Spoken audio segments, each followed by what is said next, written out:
Ladies and gentlemen, welcome back to the channel. Rezolve at the time of recording this video is $7.61 per share, up 12.5% today. The stock hit a new high at $8.32 today. We have a ton of breaking news specifically for Rezolve as well as for the broader markets you need to hear. I don't want to waste your time.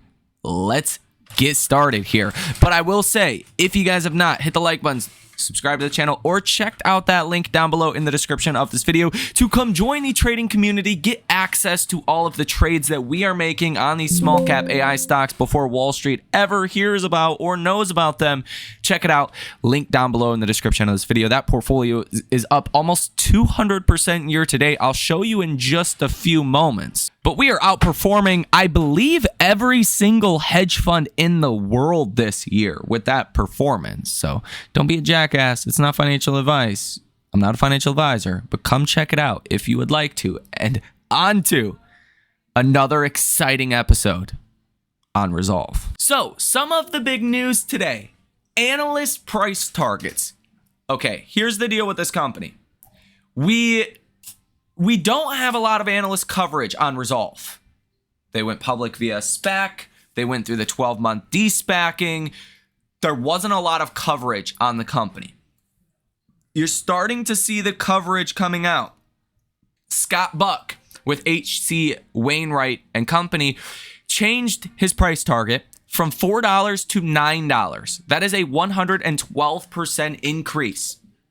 Okay, that's big. And then Roth Capital today came out with a buy rating on the stock as well. And they put this buy rating on the stock with a $9 price target as well. So you're starting to get these price target increases.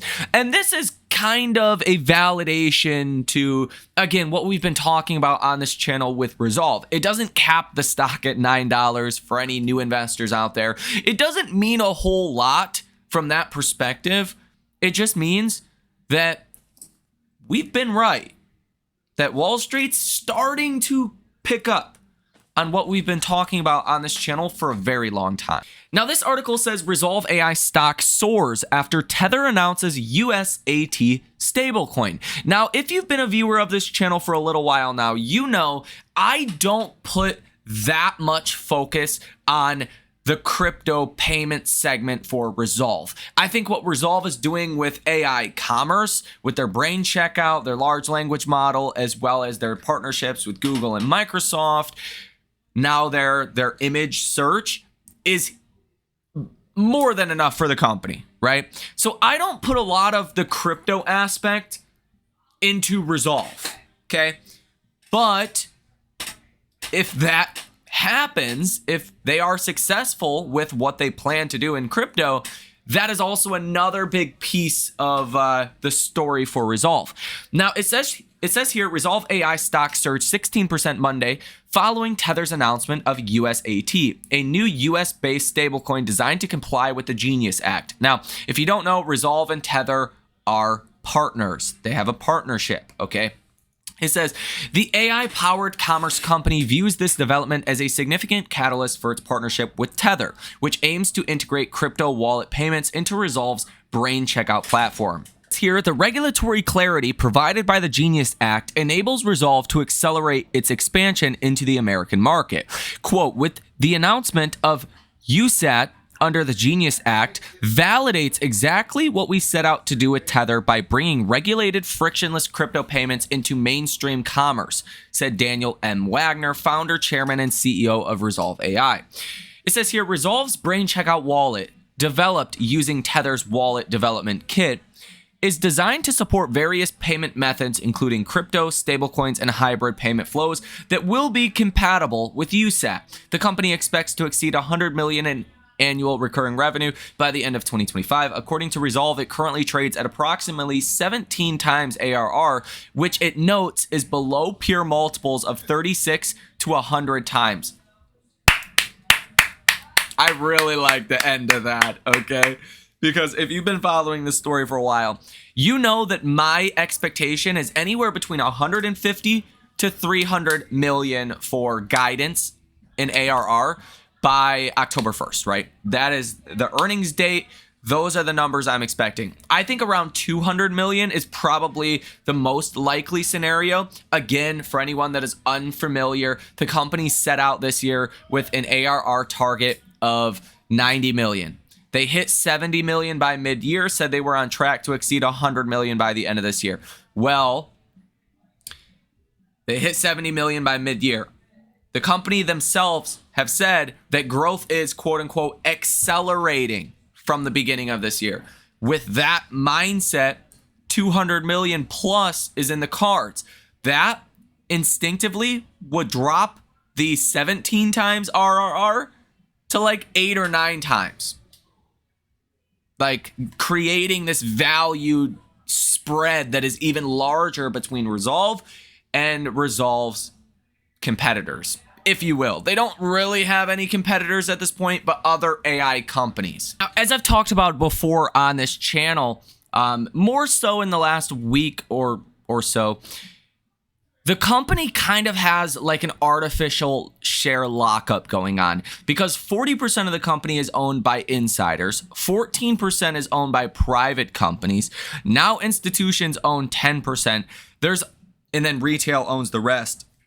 There's not a lot of shares actually trading out there. So that's why Rezolve is going up 12, 20%, on any given day. And you're only seeing like 20 or 30 million in volume. The dollar amount trading hands in Rezolve is like $150 million on a good day. Compared to other AI stocks, we looked at Tempest in one of the last videos that had $1.8 billion worth of volume. A fraction of your well-known kind of retail AI stocks at this point is fraction of the dollar amount, I should say, is moving Rezolve exponentially. And that is because there is not a lot of shares out there able to trade on the marketplace. Unless institutions, well, I shouldn't say institutions, they just started buying. Unless insiders in the company like started aggressively selling stock or something, which looks nowhere in sight, then you're going to have this situation where as more buying pressure comes in, you're going to have the stock that explodes disproportionately on that. Okay, now this article, I'm not going to create a whole Seeking Alpha account. I believe I already have one. I don't know why it won't let me read this. Kind of stupid. But it says Rezolve AI, a high-risk bet on retail-focused AI software as a service. Okay, very short article from what I can see. Again, highlighting the partnerships with Rezolve and Microsoft and Google and Citadel that took a 7% stake in the company. Long story short, I believe this company is going to go mainstream with retail. Okay, as far as an AI trade, I actually will take it as far as to say I think Nvidia might actually take a stake in the company at some point. I thought the same about Nebius. That inevitably did end up happening. I think that's going to be the case with Rezolve. Whether it's Nvidia taking a stake or Rezolve's blowout guidance on October 1st, I do think we are in a scenario where the stock has significant upside potential at this point. I do think $20 is kind of my base case for the end of this year. We could be as high as $20, $30, $40 per share by the end of this year. And it gets pretty crazy into next year. If the company targets $1 billion, let's say in RRR, if it starts to trade at 20 times sales, that's over a 10x from current levels. Let alone if you already, purchased shares a while back alongside us. So we're looking at some serious upside potential here. Now, in option activity from hedge funds and institutions, you only have one trade here on the day today, one order totaling $153 million. Now, I do want to highlight the short position as well in Rezolve. It's 9.5%, which is not large, but again, considering how many shares are locked up right now that are not being traded, that's a lot, okay? And that's why you have cost to borrow fees that are, over 100%, cost to borrow average 86% on this company. because there's not a lot of shares out there. So 9.5% short interest, like in all reality, is probably over 20-30% if you kind of include the shares that are locked up or not being traded in people's brokerage accounts. Now, Rezolve's option chain did open up a little bit today. You did get the January 15, 2027 options, 487 days out, and the January 21st, 2028 options that are 858 days out. And some people are going to comment and ask about these options. I've been waiting for them to open for a while, but the chain is not deep, okay? They only go up to the $12 strike. I like these options, right? They're not terrible, but you have to consider what the difference is between buying the options versus buying the stock. Okay, for an example, these $12 calls, they have a break even of 100%. So the stock has to get to, $15.23 to break even and start making money on these options. Okay, these options cost $350 a piece. That is roughly half of the amount it would cost to buy 100 shares outright. That's not super attractive on a risk to reward basis. Now, I'm not super excited about these options. Like, do I think you're going to make money on these if you buy them? Yeah. But it's not the best risk to reward, right? I want to put $1,000 down on some long-term options and make 50 grand, right?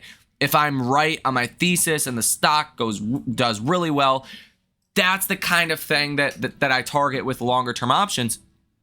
You're just simply not getting the best pricing on these. Once you get the option chain that goes out to 15, 20, 25, 30, 40, $50 for some of these strikes, that's where they're going to start looking a lot more attractive, okay? But if it cost, $350 to get one of these options and it costs $761 to buy 100 shares, again, not the best risk to return. So I will be a little patient when it comes to the longer term options. I do have a large position in the company, as a lot of you guys may already know. Current market value, $98,865, up $11,000 today alone. Total return, 169.5%, almost 170% now, up $62,260. Average cost $2.82, 13,000 shares total. And I do have these 15 options that are kind of working like dollar for dollar, right? Some of these in the money options, deep in the money options, it's just like having exposure to another 1,500 shares. Current value $7,650 here. Total return $6,075, up 386%. Now, in this portfolio, I have $83,545 invested in the company. Unrealized return, almost $53,000, up 172%. Invested for 87 days. Average cost basis, $2.80, with 11,000 shares. Again, what I'm highlighting here is I am not selling. I have no plans in selling. This is a winner through and through, in my personal opinion. So what I just counted for you was 11,000 shares plus 13,000 shares. But I have another 1,000 shares in the Thinkorswim, and then another 1,300 shares in Webull. Okay, so I have 26,300 shares, but those options are working as kind of a dollar for dollar basis. So that's adding another 1,500 shares times $7.60. I currently have $211,280 worth of exposure in this company. Now, I want to be clear. I'm not a financial advisor. I'm not a financial planner. You should come to your own conclusions if you decide to invest in this company. You need to really understand this company because the RSI is at 91. That just shows you how strong this company is, how I think correct my thesis has been. Even though the stock has went up a lot, the RSI is at 91. It just keeps going because we've had so much good news. There's not a lot of hype around this company. This is really price discovery from a market perspective. And I do think the upside is going to get really dramatic after October 1st when we get that new guidance and the massive guidance raise that I believe is coming, maybe Nvidia invests in the company and we hear that news beforehand. That's just my speculation. That would really put this company in the spotlight for a lot of retail investors, considering the share lockup structure that I mentioned in this video and prior videos. That's where you just can get this exponential return in the stock in pretty short order, in my view. I'm not a financial advisor. Anything can happen with an RSI at 91. Expect that at some point the stock is going to fall a lot. Like, don't be surprised if one day you wake up and stock's down 10, 15% for no reason, right? It doesn't matter, in my view. October 1st is the date that matters. We have the Fed rate cut on Wednesday and a lot of big news today that is causing some uncertainty in markets that you also need to know. Now, in broader market news today, one of the biggest pieces of news is President Trump says the SEC should require public companies to report results every 6 months instead of quarterly. He says, quote, "This will save money and allow managers to focus on properly running their companies." Trump says, subject to SEC approval, companies and corporations should no longer be forced to report on a quarterly basis. Quarterly reporting, but rather to report on a 6-month basis. This will save money and allow managers to focus on properly running their companies. Did you ever hear the statement that China has a 50 to 100-year view on management of a company, whereas we run our companies on a quarterly basis? Not good. Which Wall Street doesn't like change. Okay, change makes Wall Street a little nervous, and I don't know if this is the best area to be focusing on, right? I think we have a lot of issues as a country. Again, is this one of the big ones? Will this make much of a difference? Probably not. I do understand from the perspective of, if companies report every 6 months, then they can really focus on their business, executives, and not planning out the next earnings report. I get it from that perspective. 3 months, you got to start planning the earnings call, the, report itself, a month and a half in advance. So you're really only operating free and clear for half of a quarter until you got to start worrying about the conference call again, the earnings and all of that. So I understand it from that perspective, but I think Wall Street, looking at this from a Wall Street lens, Wall Street's going to say that's less clarity. That is more uncertainty. We don't like that. I think that's how Wall Street's going to view this. Is it the end of the world? Probably not. But I could see it as a pretty contentious issue. Okay, especially if it does come about in September, it may not be something that Wall Street likes. And that could explain some of the weird moves in volatility today. Now, obviously, okay, just to state the obvious here, we do have the Fed meeting this Wednesday, okay? That is going to be a massive catalyst. That is going to cause hedging before, okay? And I'm not surprised to see the VIX up 6% today. But I do think some of that comes down to what Trump said as well. The knee-jerk reaction from Wall Street is going to be to not like less reporting, right? Wall Street always likes more information for good or for bad, right? So I think some of Trump's comments on changing their reporting requirements could be raising some of the fear today. Now, the VIX basically measures the puts and calls on the S&P for 30 days out. So the VIX rising today just means more people are buying puts on our markets. Now, markets are rising as well. You're heading into Wednesday's Fed cut, and a lot of Wall Street thinks we're going to see a sell the news event on the first Fed cut anyways. So I expected to see a rise in volatility. And I specifically said yesterday, Sunday night, that if we saw stocks do well into Wednesday, you're probably going to get a sell the news event. But this Trump news just kind of adds to maybe a little bit of that hedging. That is the main headliner here on CNBC. It says Trump advocates an end to quarterly earnings reports. Now, the Russell 2000 is up 1/3% today. NASDAQ up 0.77%. S&P 500 up 0.37%. And the Dow is up 0.05%. So even with that, it's still a pretty good day. 10-year treasury yields are trading down about 2.5 basis points. Oil is up about 1%. Gold up about 1%. And various cryptos generally trading lower a couple of percentage points today.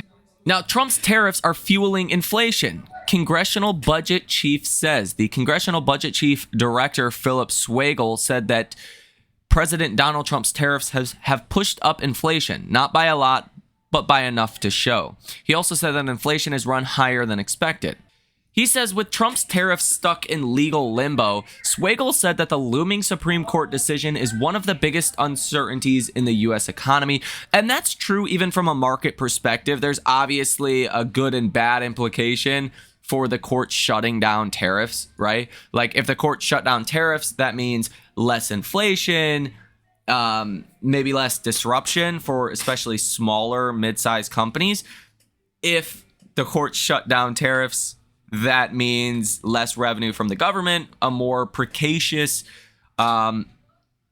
fiscal outlook for the government. So there's honestly good and bad that goes alongside that. Markets can handle bad news really good. They can't handle uncertainty. So I think the uncertainty is rising.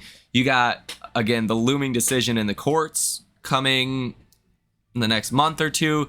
You have now Trump calling on quarterly reporting to come to an end, and you have the Fed meeting on Wednesday. There's a lot of uncertainty starting to build.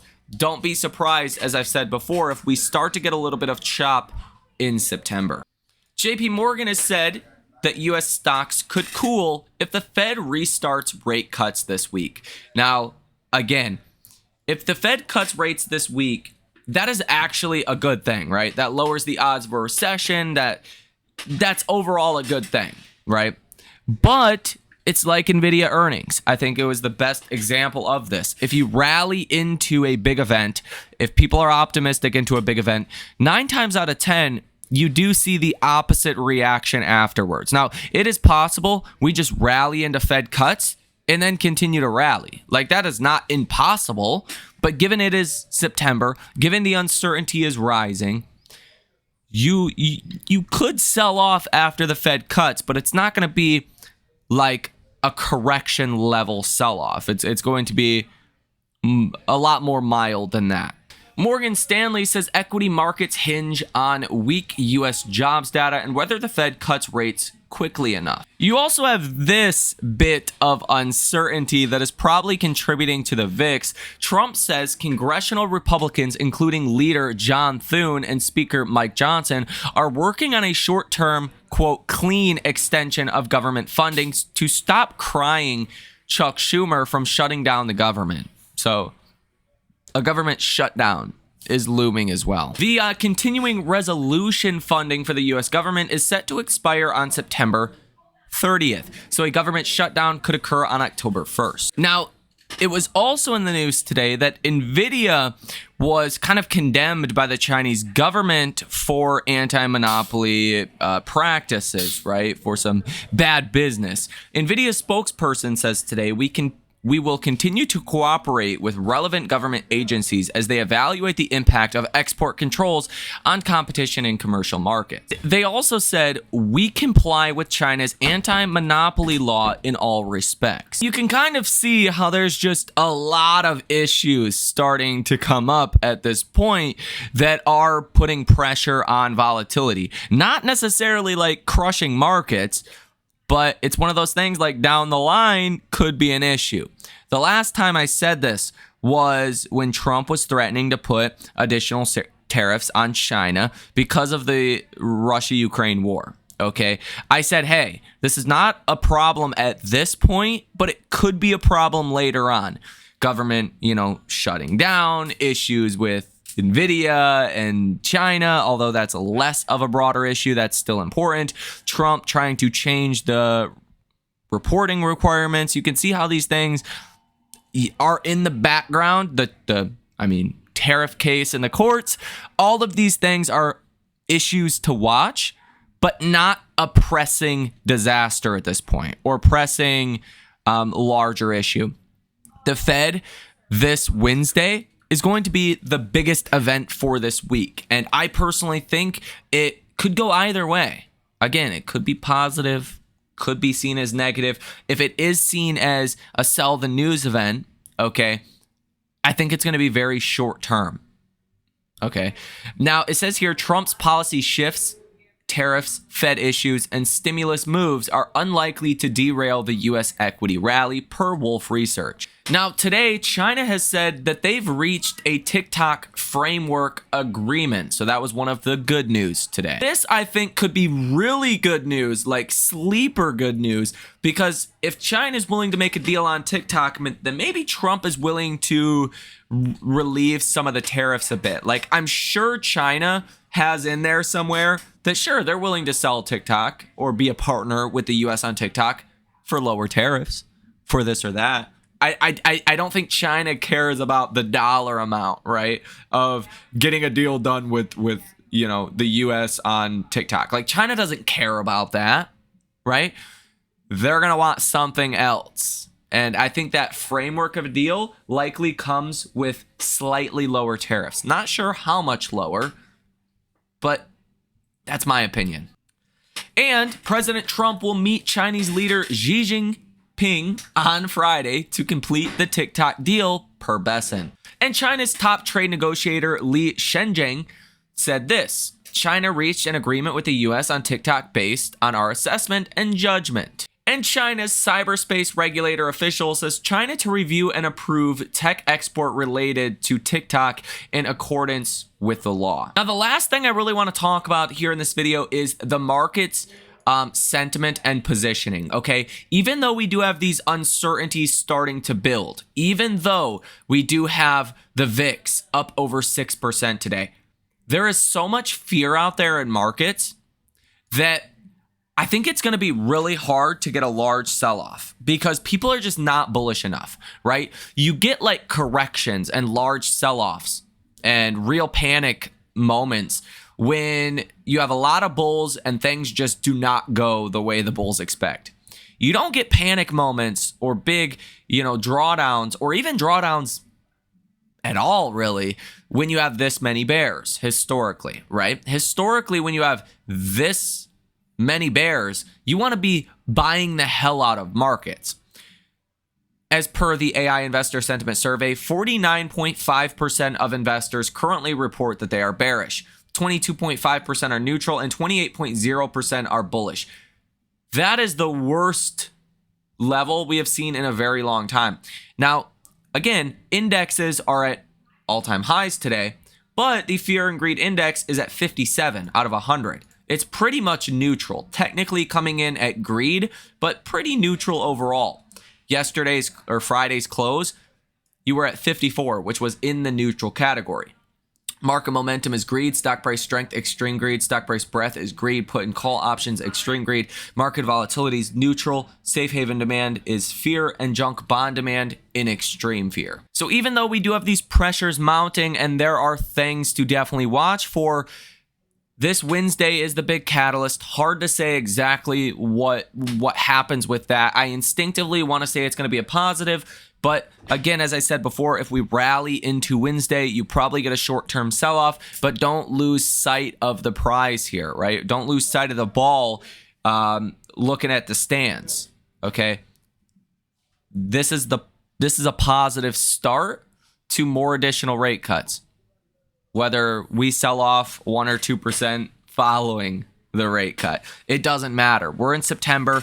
We have weak seasonals, and that could be very much what drives the post-rate cut reaction. So let me know your thoughts on this down below in the comment section. I did want to spend a lot of time on, again, some of these issues in the marketplace because you do see, again, the VIX up 6.5% today, which is a very large move on a pretty good day for stocks. So it's kind of unusual.